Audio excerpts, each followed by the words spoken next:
What would make all Russians unite and fight together against a great injustice?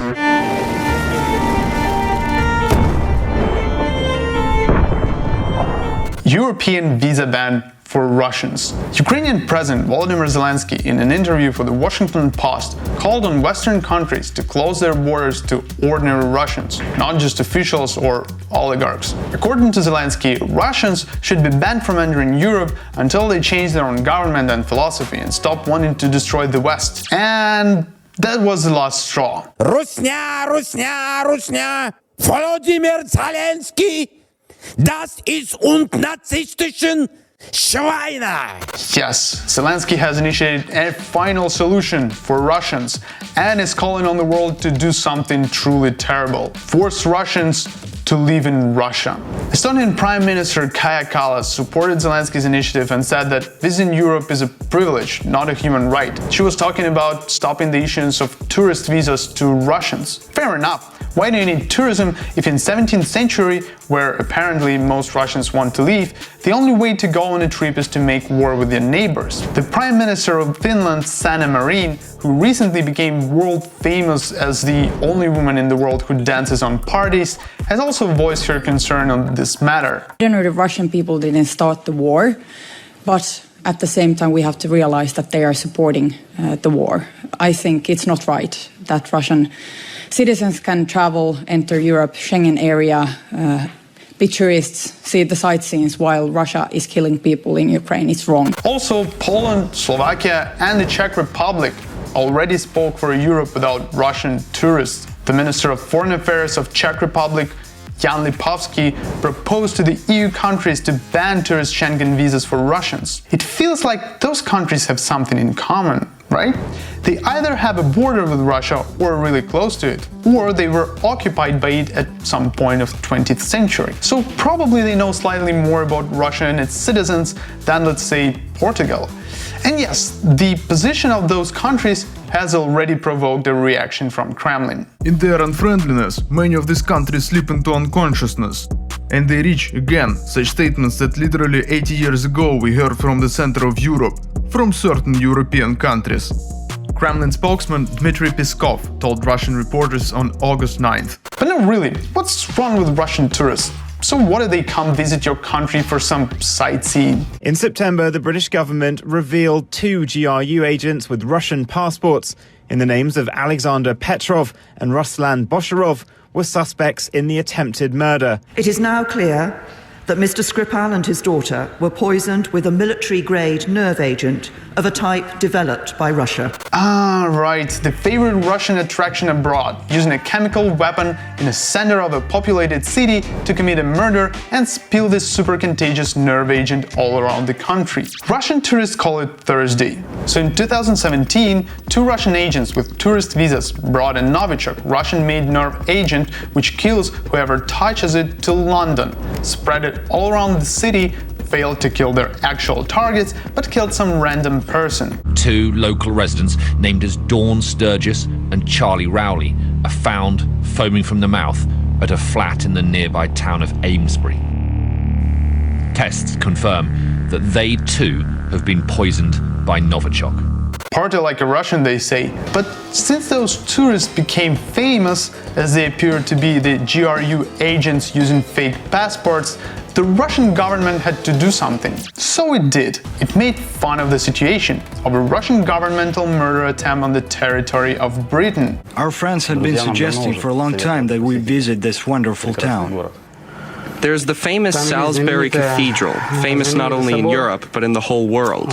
It's famous for its 123-meter spire. Immediately after the exposure of the Russian spies, the head of the Russia Today propaganda machine, Margarita Simonyan, took a pseudo-interview, during which the killers justified themselves by saying that they were just tourists who went to see the spires of the cathedrals, and it became a meme. When your friend tells you he's never seen the well-preserved Magna Carta in Salisbury Cathedral. And while denying at the time, now the main Russian official state propagandist is openly calling for more such tourists with chemical weapons in Europe, referring precisely to viewing the spires. This woman directly threatens that Russian tourists will still travel and poison Europeans if Europeans dictate some conditions to Russia. But it is not new for the Russian tourism tradition.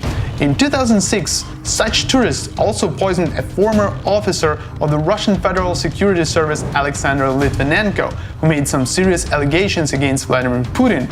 In the last one, he accused Putin of pedophilia. So Russians brought a radioactive substance, polonium-210, to London and added it to his teacup. After that, the man was dying from an acute radiation sickness for several months in agony. Alexander Litvinenko fell ill after meeting two Russian contacts, Dmitry Kovtun and Andrei Lugovoy, here at the Millennium Hotel in Grosvenor Square on November the 1st, 2006.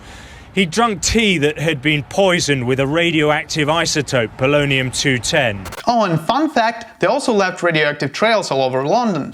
While handling a leaky container with a radioactive substance, they stored it in their hotel rooms, used towels to clean up leaks, and eventually poured the radioactive poison into the bathroom sink. These police graphics released by the inquiry show the varying levels of radiation in one of their hotel rooms.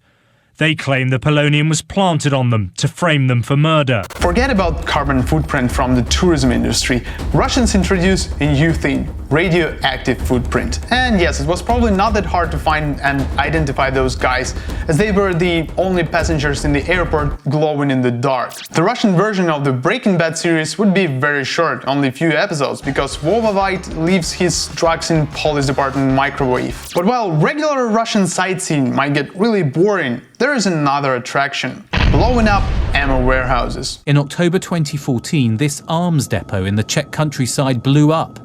It took a month to find the remains of two men who worked there. It was widely assumed to have been an accident, until now. Yes, that's right.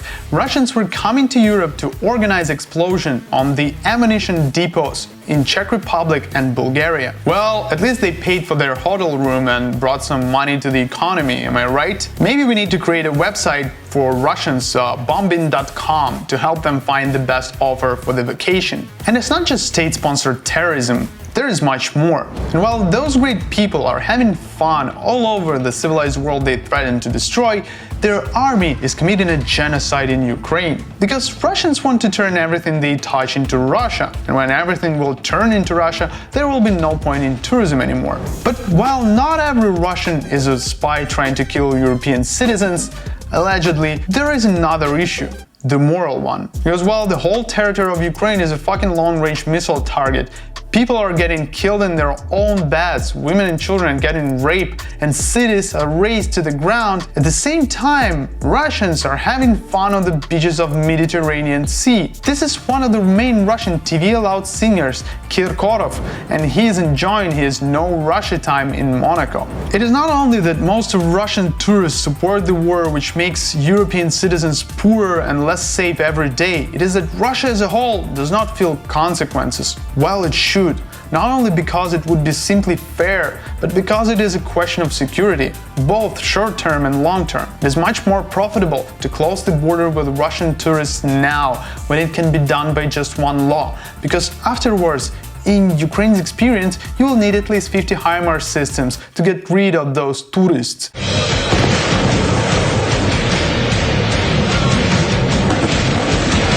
By the way, if you watched this video and agree with us, like it. Also, you can subscribe to the channel, or better, send this video to your friend in the European Union. Maybe now is the best time to discuss the threat of Russian tourists. And if you want to support our YouTube channel, you can donate to our Patreon. The link will be below in the description. Thank you.